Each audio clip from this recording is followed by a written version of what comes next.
మన ప్రభువును రక్షకుడైన యేసుక్రీస్తు నామములో మీ అందరు కూడా వందనాలండి. అరుణోదయ వాక్య పట్టణము 11వ రోజుకి దేవుడు నడిపించిన విధానానికి వందనాలు చెల్లించుకుందాం. ఈరోజు మార్క్స్ వార్త 1వ అధ్యాయము, 2వ అధ్యాయము, 3వ అధ్యాయము మనం పట్టణం చేసుకుందాం. ప్రార్థన చేసుకుని ప్రారంభించుకుందాం. ప్రార్థన.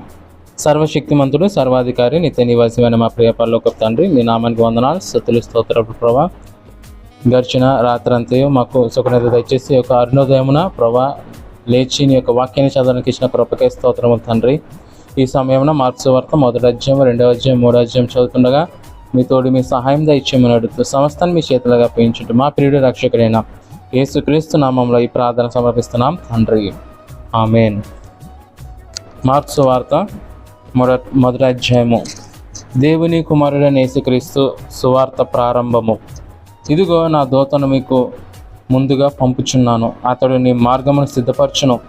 ప్రభు మార్గమును సిద్ధపరచుడి, ఆయన త్రోవలు సరళము చేయుడని అరణ్యంలో కేకలు వేచిన ఒకని శబ్దము అని ప్రవక్త అయిన యెషయా చేత వ్రాయబడినట్టు బాప్తిస్మిచ్చు యోహాను అరణ్యంలో ఉండి పాప క్షమాపణ నిమిత్తము మారుమనసు విషయమై బాప్తిసము ప్రకటించుచు వచ్చెను.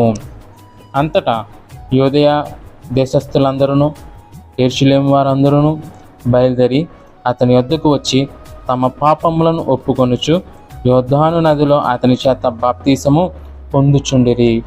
యోహాను ఒంటె రోమములు వస్త్రములను మొల చుట్టూ తోలుదట్టి ధరించుకునేవాడు, అడవి తేనెను మిడతలను తినేవాడు. మరియు అతడు నాకంటే శక్తిమంతుడు ఒకడు నా వెనక వచ్చుచున్నాడు, నేను వంగి ఆయన చెప్పుల వారను విప్పుటకు పాత్రుడను కాను. నేను నీళ్ళలో మీకు బాప్తిస్మిచ్చితిని గాని ఆయన పరిశుద్ధాత్మలో మీకు బాప్తిస్మిచ్చునని చెప్పి ప్రకటించుచుండెను. ఆ దినములలో యేసు గలిలయలోని నజరేతును నుండి వచ్చి యోర్దానులో యోహాను చేత బాప్తిసము పొందెను. వెంటనే ఆయన నీళ్ళలో నుండి ఒడ్డుకు వచ్చుచుండగా ఆకాశము చీల్చబడటయు పరిశుద్ధాత్మ పౌరం వలె తన మీదకి దిగివచ్చుటయు చూచెను. మరియు నీవు నా ప్రియ కుమారుడవు, నీయందు నేను ఆనందించుచున్నానని ఒక శబ్దము ఆకాశం నుండి వచ్చెను. వెంటనే పరిశుద్ధాత్మ ఆయనను అరణ్యంలోనికి తీసుకుపోయాను. ఆయన సాతాను చేత శోధింపబడుచు అరణ్యంలో 40 దినములు అడవి మృగములతో కూడా నుండెను. మరియు దేవదూతలు ఆయనకు పరిచర్య చేయుచుండిరి. యోహాను చెరపట్టబడిన తర్వాత యేసు కాలము సంపూర్ణమై ఉన్నది, దేవుని రాజ్యము సమీపించి ఉన్నది, మారుమనసు పొంది సువార్తను నమ్ముడని చెప్పుచు దేవుని సువార్త ప్రకటించుచు గలిలయకు వచ్చెను. ఆయన గలిలయ సముద్ర తీరమున వెలుచుండగా సీమోను సహోదరుడు అంద్రయు సముద్రంలో వలవేయుట చూచెను. వారు జాలరులు. యేసు, నా వెంబడి రండి, నేను మిమ్మల్ని మనుషులను పట్టు జాలరుగా చేసేదని వారితో చెప్పాను. వెంటనే వారు తమ వలలను విడిచి ఆయనను వెంబడించిరి. ఆయన ఇంకా కొంత దూరం వెళ్ళి జెబెదయి కుమారుడు యాకోబును అతని సహోదరుడు యోహానును చూచెను. వారి దోణిలో ఉండి తమ వలలను బాగు చేసుకొని చుండిరి. వెంటనే ఆయన వారిని పిలువగా వారు తమ తండ్రి అయిన జెబెదయిని దోణిలో జీతగాండ్రు వద్ద విడిచిపెట్టి ఆయనను వెంబడించిరి. అంతట వారు కపెర్నహూములోకి వెళ్ళిరి. వెంటనే ఆయన విశ్రాంతి దినమున సమాజ మందిరంలోకి పోయి బోధించెను. ఆయన శాస్త్రుల వలె గాక అధికారము గలవాని వలె వారికి బోధించెను గనుక వారు ఆయన బోధకు ఆశ్చర్యపడిరి. ఆ సమయమున వారు సమాజ మందిరంలో అపవిత్రాత్మ పట్టిన మనుషుడు ఒకడుండెను. వాడు నజరేయుడవగు యేసు, మాతో నీకేమి, మమ్ము నశింపచేయుటకు వచ్చితివా? నీవెవడవో నాకు తెలియను, నీవు దేవుని పరిశుద్ధుడవు అని కేకలు వేసెను. అందుకు యేసు, ఊరుకుండుము, వానిని విడిచిపొమ్ము. దానిని గద్దింపగా ఆ అపవిత్రాత్మ వానిని విలవిలాడించి పెద్ద కేక వేసి వాడిని విడిచిపోయాను. అందరూ విస్మయముంది, ఇదేమిటో, ఇది క్రొత్త బోధగా ఉన్నదే. ఈయన అధికారంతో అపవిత్రాత్మలకును ఆజ్ఞాపింపగా అవి ఆయనకు లోబడుచున్నవని ఒకనితో ఒకడు చెప్పుకొనిరి. వెంటనే ఆయనను గూర్చిన సమాచారము త్వరలో గలిలియా ప్రాంతాలమంతటా వ్యాపించెను. వెంటనే వారు సమాజ మందిరంలో నుండి వెళ్ళి యాకోబుతోనూ యోహానుతోనూ సీమోను ఆంద్రియ అనువారి ఇంట ప్రవేశించిరి. సీమోను అత్త జ్వరముతో పడి ఉండగా వెంటనే వారు ఆమెను గూర్చి ఆయనతో చెప్పిరి. ఆయన ఆమె దగ్గరకు వచ్చి చెయ్యి పట్టి ఆమెను లేవనెత్తెను. అంతటా జ్వరము ఆమెను వదిలెను గనుక ఆమె వారికి ఉపచారము చేయసాగెను. సాయంకాలము ప్రొద్దుగుంకినప్పుడు జనులు సకల రోగులను దయ్యములను పట్టిన వారిని ఆయన యొద్దకు తీసుకొని వచ్చిరి. పట్టణమంతయు ఆ ఇంటి వాకిట కూడి ఉండెను. ఆయన నానా విధముల రోగముల చేత పీడింపబడిన అనేకులను స్వస్థపరిచి అనేకమైన దెయ్యములను వెళ్ళగొట్టెను. అవి తన్ను ఎరిగి ఉండి నందున ఆయన ఆ దెయ్యములను మాటలాడనీయలేదు. ఆయన పెందలగాడని లేచి ఇంకను చాలా చీకటి ఉండగానే బయలుదేరి అరణ్య ప్రదేశంకు వెళ్ళి అక్కడ ప్రార్థన చేయుచుండెను. సీమోనును అతనితో కూడా ఉన్నవారును ఆయనను వెతుకుచూ వెళ్ళి ఆయనను కనుగొని అందరూ నన్ను వెతుకుచున్నారని ఆయనతో చెప్పగా ఆయన ఇతర సమీప గ్రామంలోనూ నేను ప్రకటించినట్లు వెళుదుము రండి, ఇందు నిమిత్తమే కదా నేను బయలుదేరి వచ్చి తినని వారితో చెప్పాను. ఆయన గలిలయ అంతటా వారి సమాజ మందిరంలో ప్రకటించుచు దెయ్యములను వెళ్ళగొట్టుచు నుండెను.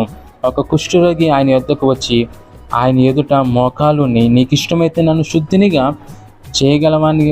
చేయగలవని ఆయనతో చెప్పి ఆయనను వేడుకొనగా ఆయన కనికరపడి చెయ్యి చాపి వానిని ముట్టి, నాకు ఇష్టమే, నీవు శుద్ధుడు కమ్మని వానితో చెప్పాను. వెంటనే కుష్ఠరోగము వానిని విడిచెను గనుక వాడు శుద్ధుడాయెను.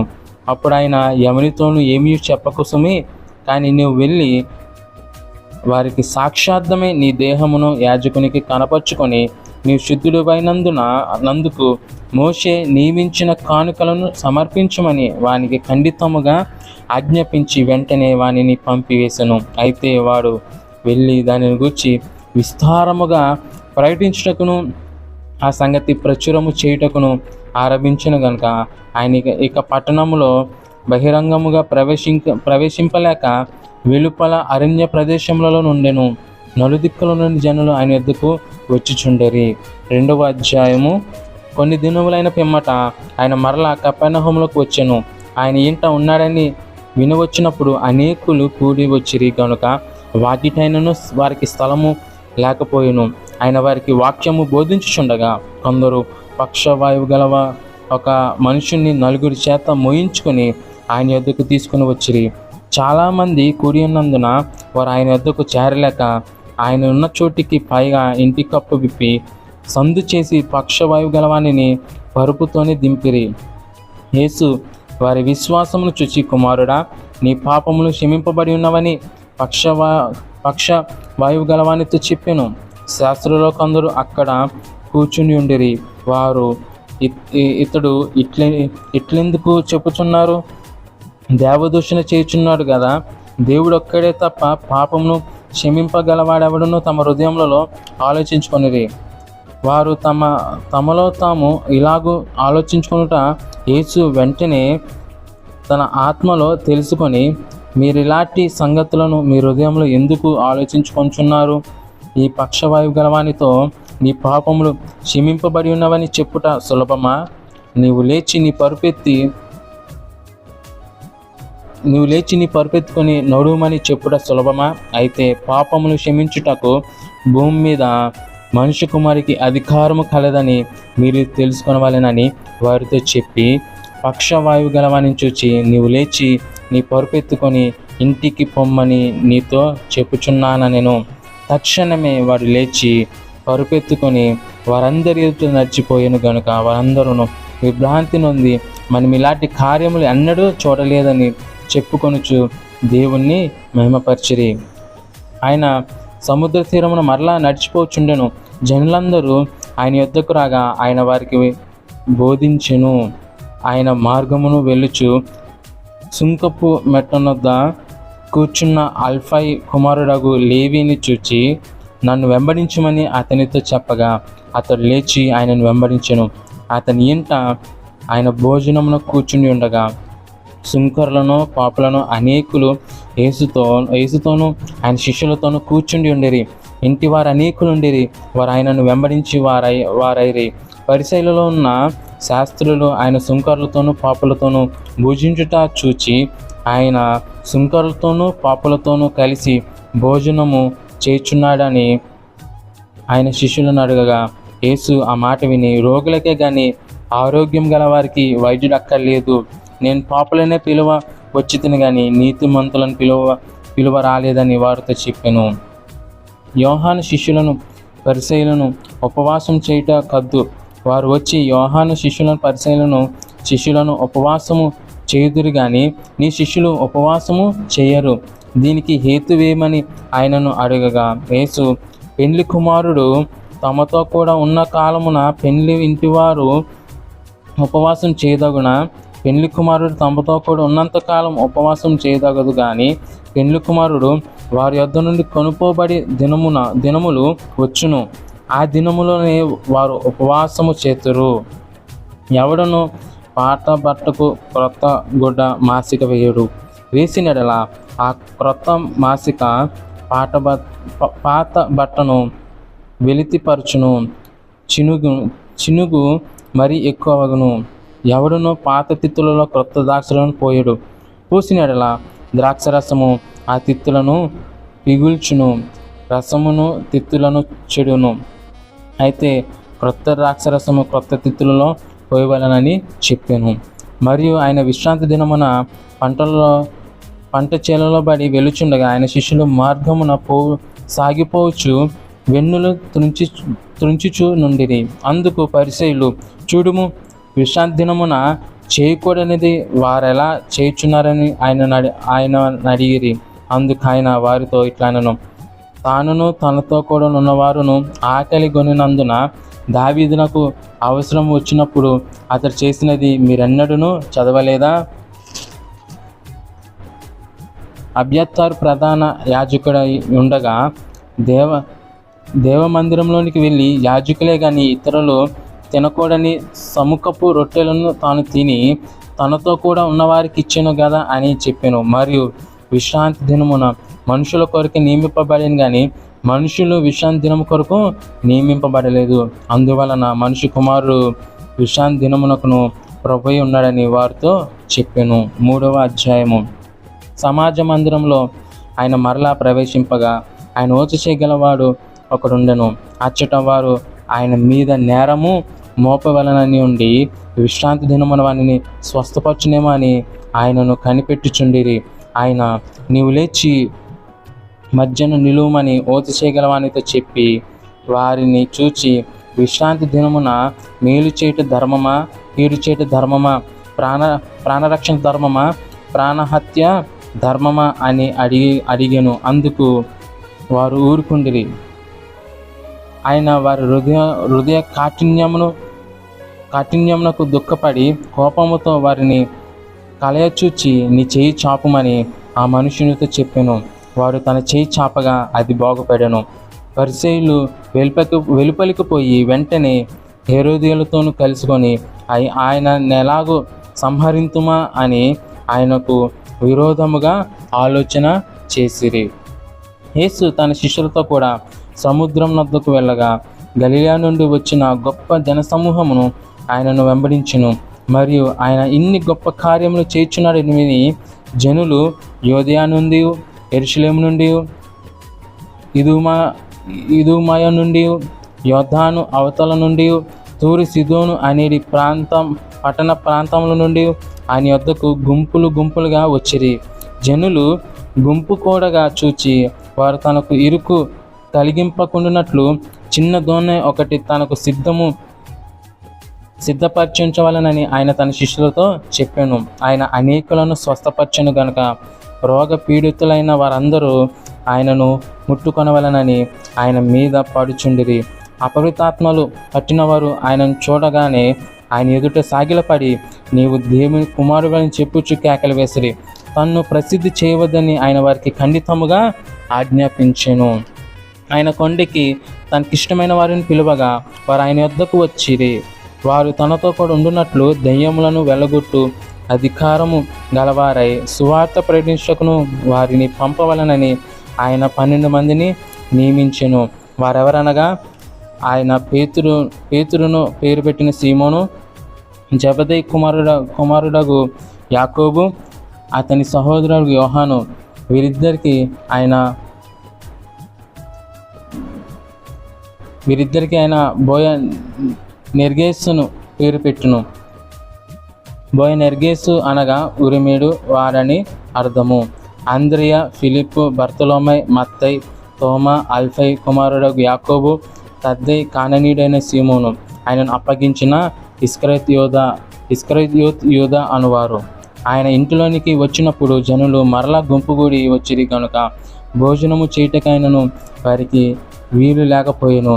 ఆయన ఇంటివారు సంగతి విని ఆయన మతి చలించి ఉన్నారని చెప్పి ఆయనను పట్టుకొనబోయిరి. యెరూషలేము నుండి వచ్చిన శాస్త్రులు, ఇతడు బయల్జెబూలును పట్టినవాడై దయ్యములను అధిపతి చేత దయ్యములను వెళ్ళగొట్టుచున్నాడని చెప్పిరి. అప్పుడు ఆయన వారిని తన యొద్దకు పిలిచి ఉపమాన రీతిగా వారితో ఇట్లనెను, సాతాను నెలాగు వెళ్ళగొట్టును? ఒక రాజ్యము తనకు తాను విరోధంగా వేరుపడినలా ఆ రాజ్యం నిలవనేరదు. ఒక ఇల్లు తనకు తానే విరోధముగా వేరుపడినలా ఆ ఇల్లు నిలవనేరదు. సాతానును తనకు తానే విరోధంగా లేచి వేరుపడినలా వాడు నిలవలేక కడతేరును. ఒకడు బలవంతుడైన వానిని మొదట బంధించుటతనే తప్ప ఆ బలవంతుణ్ణి ఇంటజొచ్చి వాని సామాగ్రి దోచుకొని నేరడు. బంధించిన ఎడల వాని ఇల్లు దోచుకొనవచ్చును. సమస్త పాపములను మనుషులు చేయు దూషణములన్నీ వారికి క్షమింపబడును, కానీ పరిశుద్ధాత్మ విషయము దూషణ చేయవాడెవడును క్షమాపణ పొందక నిత్య పాపము చేసిన వాడై ఉండునని మీతో నిశ్చయముగా చెప్పుచున్నాను నేను. ఎందుకనగా ఆయన అపరితాత్మ పట్టినవాడని వారు చెప్పిరి. ఆయన సహోదరులను తల్లి వచ్చి వెలుపల నిలిచి ఆయనను పిలువనంపిందిరి. జనులు గుంపుగా ఆయన చుట్టూ కూర్చుండరి. వారు, ఇదిగో నీ తల్లియు నీ సహోదరులను వెలుపల ఉండి నీ కోసము వెదుకుచున్నారని ఆయనతో చెప్పగా, ఆయన, నా తల్లి నా సహోదరులు ఎవరని నా చుట్టూ కూర్చున్న వారిని కలయచుచ్చి, ఇదిగో నా తల్లియు నా సహోదరులను, దేవుని చిత్తము చొప్పున జరిగించువాడే నా సహోదరుడును నా సహోదరియు తల్లియునని చెప్పాను. దేవుడి యొక్క వాక్యాన్ని దీవించి ఆశీర్వదించునుగాక. ప్రార్థన చేసుకుని ఈ యొక్క అరుణోదయ వాక్యపట్నం ముగించుకుందాం. ప్రార్థన. మమ్మల్ని మిక్కిలిగా ప్రేమించిన మా ప్రియ పరలోకపు తండ్రి, నీ నామానికి వందనాలు ప్రభువా. ఈ దినము తండ్రి మా మార్క్స్ సువార్త 1, 2, 3 అధ్యాయాలు చదవడానికి ఇచ్చిన కృపకే స్తోత్రములు ప్రభా. అవును ప్రభా, ఈ యొక్క 3 అధ్యాయాలు ఈ దినము చదవడానికి ఇచ్చిన కృపకే స్తోత్రములు చెల్లిస్తున్నాం తండ్రి. దినమంతా మేము చేస్తున్న ప్రయాణాలు అన్ని విషయాలు మీ తోడు మీ సహాయం మాకు అనుగ్రహించమడుతుంది. మాకు కావాల్సిన ప్రతి విధమైన అవసరతలు మీ నామంలో తీర్చి సహాయం అనుగ్రహించమని అడుగుతాం. మా ప్రియుడు రక్షకుడైన యేసుక్రీస్తు నామంలో ఈ ప్రార్థన సమర్పించుకున్నాం తండ్రి, ఆమేన్. తిరిగి మళ్ళీ రేపు ఉదయం 5 గంటలకి ఈ యొక్క అరుణోదయ వాక్యపట్నంలో మనందరం కలుసుకుందాం. దేవుడు మిమ్మల్ని మీ కుటుంబాన్ని దీవించి ఆశీర్వదించునుగాక. ఆమేన్.